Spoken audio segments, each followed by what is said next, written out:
Este funciona, ya está otra vez igual.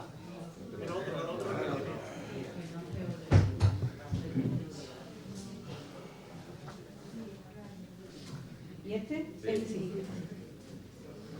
Se oye bien, ¿no? ¿Se oye? A veces sí, a veces no. Los demás arrozoncitos. Mira, es que se escucha solo a mí. Yo creo que a usted no. ¿Se me oye? Ahora. ¿Se oye ahora? Sí, ¿no? Bueno, buenos días a todos. Para mí es un placer volver a estar aquí con vosotros y daros las gracias. ¿Se oye ahora? Sí, sí. Y daros las gracias sobre todo a los organizadores por haberme invitado y compartir este rato con vosotros, que hacía tiempo que no nos veíamos.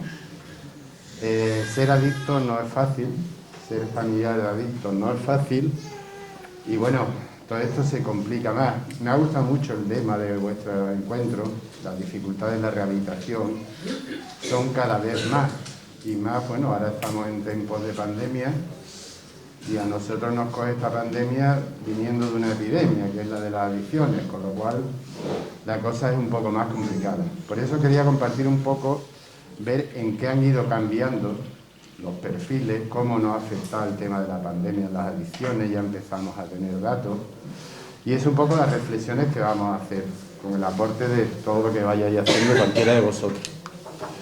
Por eso le titulé Adicciones en tiempos de pandemia.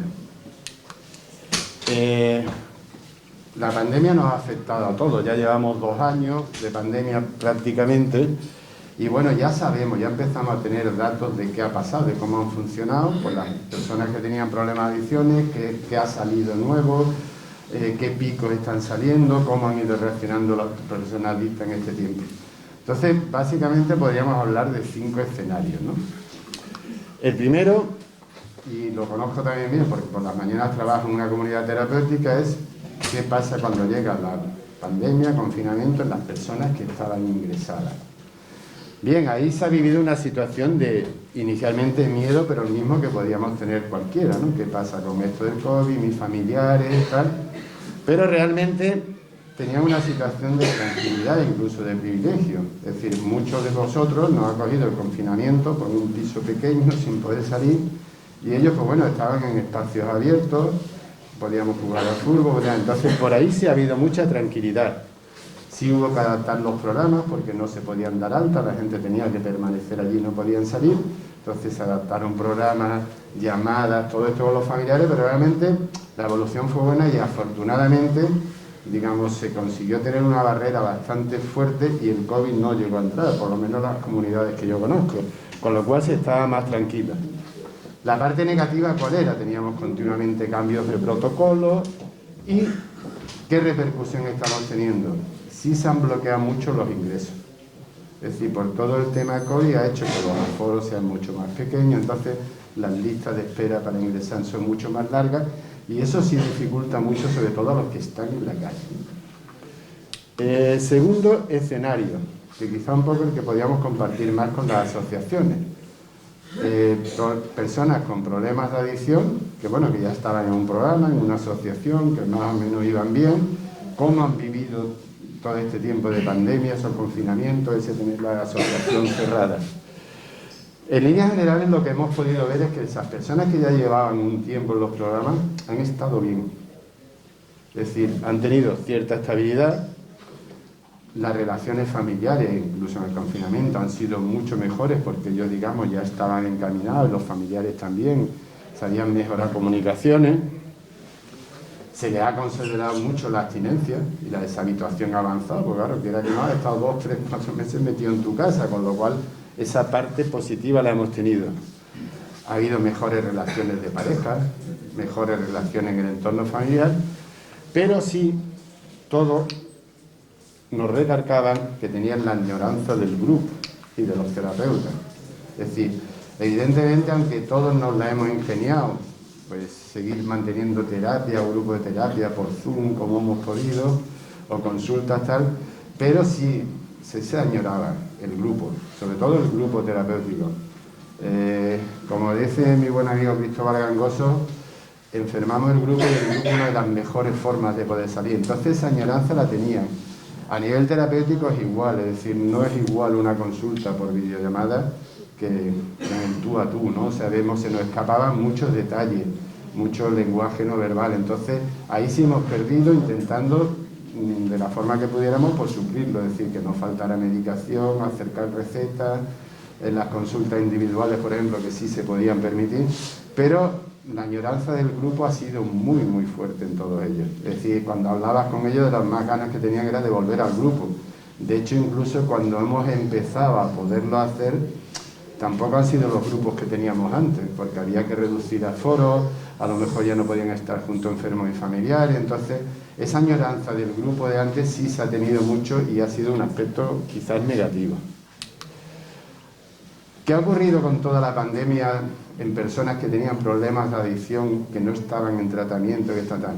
Ahí sí se ha pasado bastante mal. Es decir, ahí ha habido situaciones muy complicadas. Porque claro, tenían que estar metidos en casa, no podían salir a comprar, por ejemplo, ciertas sustancias como cocaína, tal, era más difícil.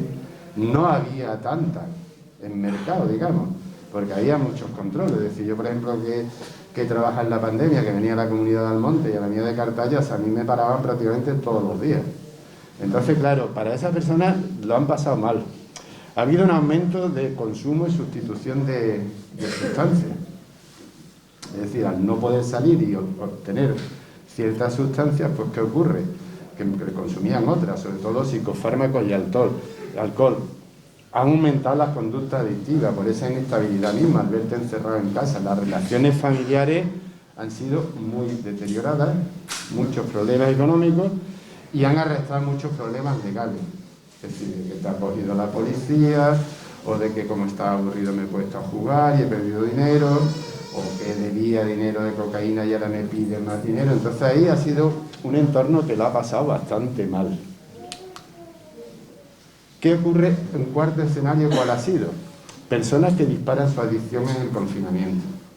Es decir, había un grupo, y hay un grupo de personas con problemas adictivos, pero digamos que no han despuntado mucho, que llevaban bastante oculto, que incluso a veces la familia no lo sabía porque no habían generado ninguna situación que lo detara, pero claro, el hecho de estar todos metidos en casa sí ha hecho que saltaran las alarmas. Decir, oye, tú estás bebiendo mucho, o estás muy nervioso, o estás todo el día con el móvil, ¿qué estás haciendo? Entonces sí había muchos trastornos adictivos que familiares o parte del entorno los han detectado y se han disparado en el entorno familiar por todo el tema del confinamiento. Y de hecho, pues sí nos han acudido a consulta personas que antes los familiares te decían, yo no sabía nada, pero me he dado cuenta en estos meses, oye, tenemos este problema. Se han desatado esa alarma y ellos mismos se han dado cuenta de que no podían estar sin hacer ciertas cosas o han sido los de su entorno. ¿Y cuál es el quinto escenario que nos hemos encontrado? Personas que han desarrollado conductas adictivas con el confinamiento. Es decir, son personas que durante el confinamiento, pues por la situación de estrés, de miedo, de aburrimiento, de ansiedad, por lo que sea, han empezado a desarrollar conductas adictivas. Ahí fundamentalmente, ¿qué nos hemos encontrado? Abuso de alcohol, abuso de psicofármacos, conducta adictiva tipo internet, juego, historia de estas. Ha sido, sobre todo, la dependencia de las redes sociales, y ahí además el rango de edad se ha abierto mucho. Tanto desde gente muy joven que lo ha desarrollado, porque además ahora, como no tenía clase o hacía menos tal, ha estado más tiempo en redes, gente que estaba más aburrida ha tenido más tiempo para jugar, pero sí ha habido muchas personas que por la misma historia del confinamiento, del tema de la pandemia, a lo mejor estaban en esa línea base, medio bajita, y entonces en este estado sí han desarrollado esas conductas adictivas. Estos han sido los 5 escenarios que nos hemos encontrado un poquito, que podemos ver de cómo ha influido el tema COVID en nuestra pandemia. Pero si hablamos de dificultades en la rehabilitación, y aquí hay gente que ya lleváis muchos años tal, realmente cada día nos encontramos más. O sea, cuando hablamos con gente, todos coincidimos en que esto va cambiando mucho. Entonces, eso también dificulta la rehabilitación, cuidado, y nos compromete o nos tiene que comprometer a tener que aprender a dar a lo mejor otras respuestas que hasta ahora o antes estábamos dando y podían valer, pero que a lo mejor en algunos casos ahora no nos van a valer. Es decir, ¿qué cambio estamos viendo de hace ya bastantes años, antes de la pandemia, y que a lo mejor algunos incluso con la pandemia se han aumentado? Los problemas añadidos que hemos estado viendo son, uno, a nivel de adicciones se ha ampliado el rango de edad. El rango de edad se ha ampliado mucho. Podríamos hablar de 14 a 70 años. Ojo, y si metemos las adicciones a redes sociales y tal de chavalines, incluso nos iríamos mucho más bajo. Es decir, fijaros bien, yo lo hablaba antes con Mariano, cuando yo estaba trabajando en Anclaje sobre el año 2000, y me refiero a Anclaje porque era una asociación grande con muchos grupos, ¿no? Teníamos 3 o 4 grupos diarios, con lo cual podía hacer que de lunes a viernes hubiera unos 18 o 20 grupos de terapia entre los que daban monitores y los psicólogos. Pues de esos 20 grupos de terapia, en esa época, había uno para gente joven y uno específico de mujeres. Aunque había a lo mejor mujeres en algún otro grupo, pero solo había uno y uno. En la consulta mía, que tenemos 4, no hablo de la asociación, yo tengo uno de mujeres y uno de gente joven. O sea, fijaros cómo van cambiando los porcentajes de edades. Entonces, eso sí ha cambiado muchísimo. ¿Qué otra historia ha ido cambiando mucho? Pues nos encontramos con personas, uno, con policonsumo. Es decir, antiguamente o hace más años a lo mejor se consumía solo una cosa. Tenía sobre todo alcohol. Pero eso ha cambiado. Ahora el consumo es de muchas sustancias. Y además nos encontramos con diversas adicciones. Además, con el consumo de muchas sustancias ocurre que además vamos sumando. Es decir, alguna vez habréis oído en las asociaciones, salen los grupos de terapia cuando decimos, pues tú lo que estás haciendo es sustituir. Pero si os fijáis bien, muchas veces en las adicciones no sustituimos.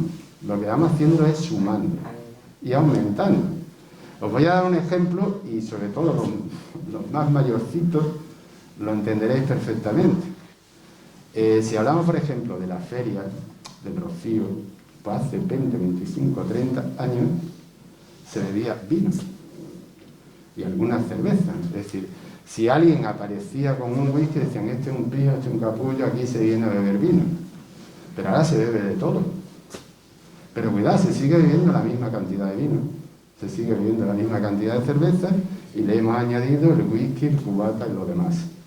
Es decir, cuando veis las modas estas, por ejemplo, que periódicamente van saliendo, ¿no? Y ponen una bebida de moda, ¿no?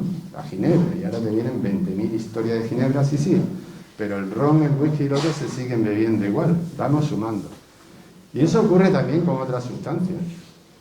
Es decir, por ejemplo, personas que en el confinamiento tenían una adicción a lo mejor a cocaína o a THC y tal, que han tenido que sustituir porque no tenían, pues se han refugiado en el alcohol o en fármacos.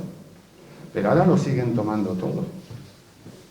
Y eso a veces nos complica la rehabilitación porque incluso algunas de esas sustancias no le van a dar importancia. Dicen, no, yo es que el porro me lo tomo para relajarme.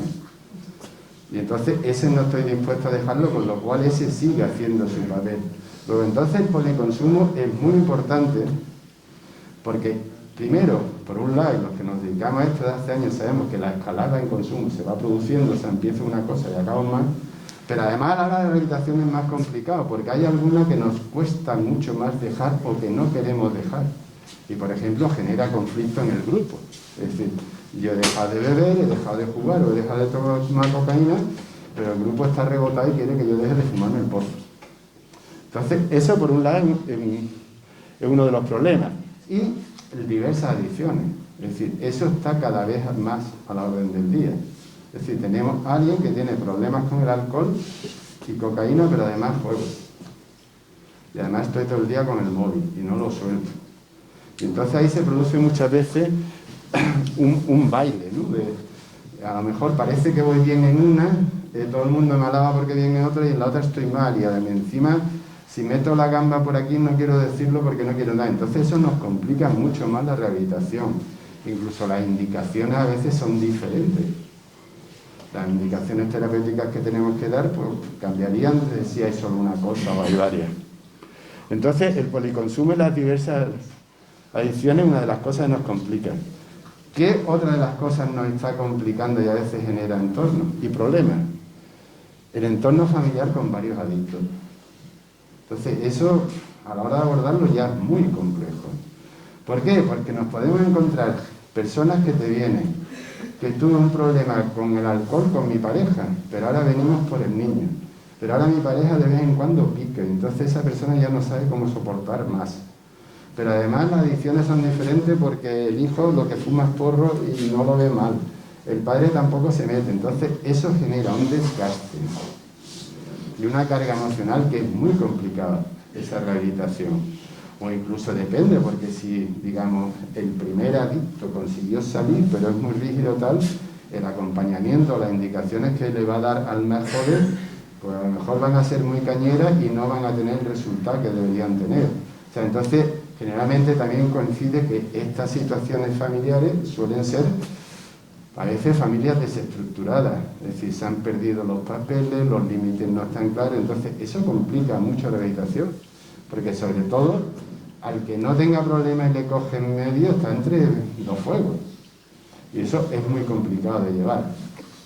Y el otro gran problema que tenemos, que es la patología dual y la patología mental. Esto sí es un problema muy, muy serio, es decir, cada vez tenemos más pacientes que tienen un trastorno psiquiátrico o mental de mayor o menor importancia y consumo de sustancias. O personas con una patología mental que consumen o con otras patologías. Y esto es un problema a la hora de abordarlo y esto tiene que ser serio. Es un problema que nos vamos a encontrar mucho. Esto arrastra y digamos, las causas son múltiples. Si alguno de los que estáis aquí tiene algún familiar con problemas de salud mental, sabe que la red está muy mal. Aquello se cambió, se quitó el tema de internamiento, se pusieron más abordaje ambulatorio, no hay capacidad ni profesionales para eso, y eso ha sido caótico, pero claro, eso ha hecho que mucha gente con problemas de salud mental está en la calle y consume, y eso dispara mucho. Eso por un lado. Segundo problema, el uso de sustancias desencadena mucha patología mental. Es todo lo que en el DSM y las clasificaciones se hablan de trastorno inducido por uso de cocaína, por uso de THC, por alcohol. Y eso agrava mucho y eso nos complica mucho la historia y hay que saberlo llevar, porque estos pacientes o están estabilizados o si tienen que tener su soporte farmacológico se lo toman o son auténticas bombas de relojería. Entonces, eso antes no nos ocurría. Antes veíamos un grupo que a lo mejor alguien pues, tenía un problema con la pareja, pero tú llamabas al orden y eso se respondía. Pero ahora estamos hablando de cuadros que si no están diagnosticados y no están tratados, pueden generar auténticos problemas, porque son gente que aparte de consumir X sustancias, tienen un trastorno límite de personalidad, tienen un trastorno esquizoide, que hay una esquizofrenia, van a desarrollar paranoia, van a decir ideas delirantes con alguien. Claro, si alguien te coge una fijación con alguien del grupo, la puede montar. De hecho, fijaros muchas veces, a lo mejor cuando en la calle ocurre algún incidente de esto y después cuando llega la policía y ha habido una bronca y empiezan a hablar con los testigos, dicen, oiga, ¿qué ha pasado? Pero no ha pasado nada, si no han hablado nada, se ha levantado que de buena primera sin decir alguna silla y le ha pegado un sillazo a esto. Entonces hay muchas veces, por ejemplo, detrás de eso hay cocaína. Entonces con una paranoia, tú me estás mirando, tú no sé qué, no sé cuánto, se levanta el tío. Claro, esto si lo tenemos y no está tratado, a nivel, por ejemplo, del grupo, puede ser una auténtica bomba. Entonces tenemos que aprender a que estas cosas y este tipo de enfermos hay que abordarlas 2 días. Si no, el resultado no va a ser positivo, cuidado. Y aparte, también tenemos que tener claro que si estamos en un grupo tenemos una responsabilidad con el grupo. Y tenemos que proteger un poco al grupo. Entonces, cuidado que cuando hay una historia de estas no vale todo. Entonces ahí tenemos que obligar, derivar. Si no, cualquier día, como dicen, sería parda. Es decir, ¿qué podríamos hacer ante esto? ¿Cuál es el camino? Hombre, yo sigo pensando que el papel de las asociaciones es fundamental. Y dentro de ellas el grupo es la herramienta clave. Pero cuidado, hay que vigilar mucho al grupo, hay que tener muy claro quién entra en el grupo, quién no. No pasaría nada por si vemos a alguien que está un poco inestable, decirle, espérate, ya entrarás en el grupo, vamos a derivarte primero, que te vean, que te estabilicen. De hecho, yo, por ejemplo, pues hay psicólogos con los que trabajo que mandan a alguien simplemente para que lo estabilice, porque si no te dices que no puedo trabajar con él. Entonces, no hay que abrir la puerta así tan alegremente si detectamos que ocurre algo, porque puede ser un problema gordo dentro del grupo a nivel de agresividad o cualquier historia de esta. Pero las asociaciones creo que sí. Entonces, por eso a lo mejor ese que hemos hecho hasta siempre todo, quizá ahora no vale todo para todos. Y en eso tenemos que ser conscientes. O sea, nos va a llegar personas con unas deficiencias, con unos problemas añadidos que hay que saber manejar y hay que tener claro. Es decir, si tú te entra un chaval que tiene problemas de cocaína, que el consumo de cocaína ya le ha hecho que tenga un trastorno de impulsividad, pero además un TDAH, o sea que es un hiperactivo, pues no se te va a estar sentado tranquilo en el grupo, se va a levantar, no va a ser capaz de meter nada y además a la mínima se va a mosquear con otro. Entonces, quizás más vale abordar más individualmente al principio, si farmacológicamente lo pueden estabilizar y después entrar en grupo. Entonces, con esas cosas sí tenemos que tener muy cuidado porque realmente es cada día más. O sea, cada vez vemos a menos pacientes, digamos, con un solo problemita.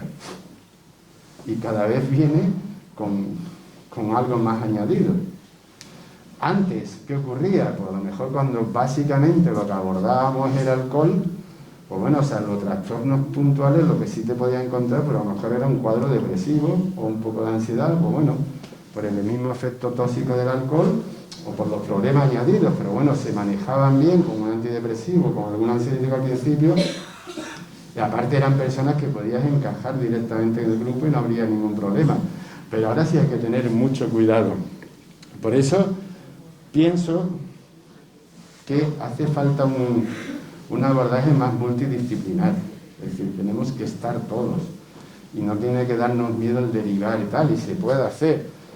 Sé y soy consciente que hay carencia de profesionales.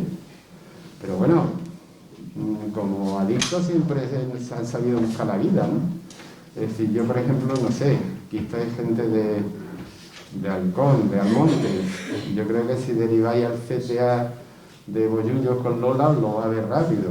¿Por qué digo eso? Porque la derivación después de Lola salud mental va a ser más rápida, porque van a poner tratamientos rápidos.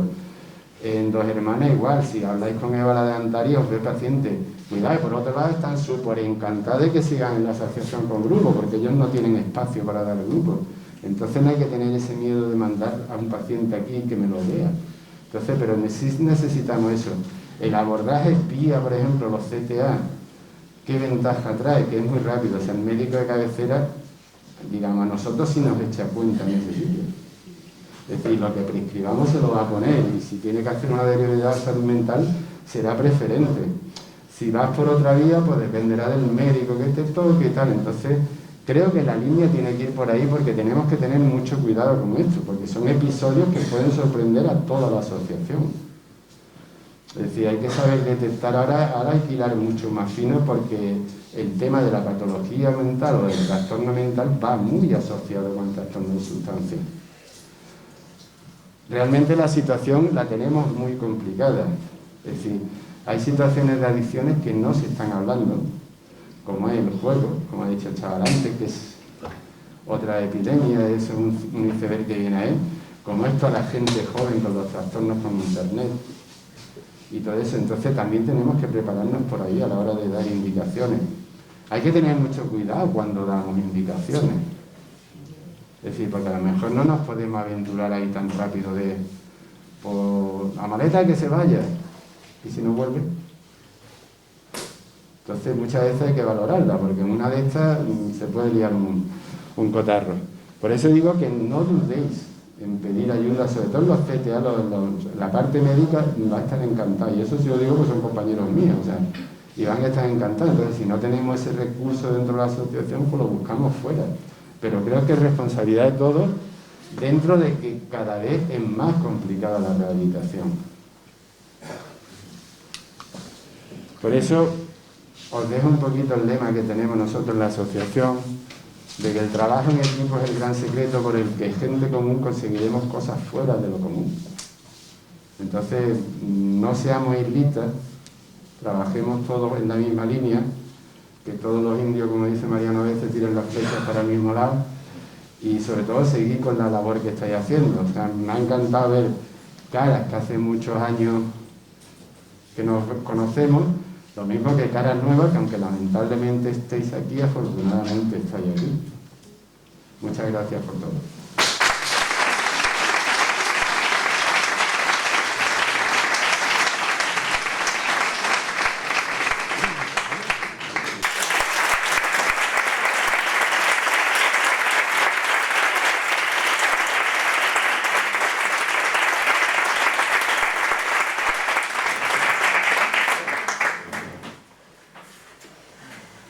Bueno, pues muchas gracias por vuestra atención y nos vemos luego a la tarde, ¿vale?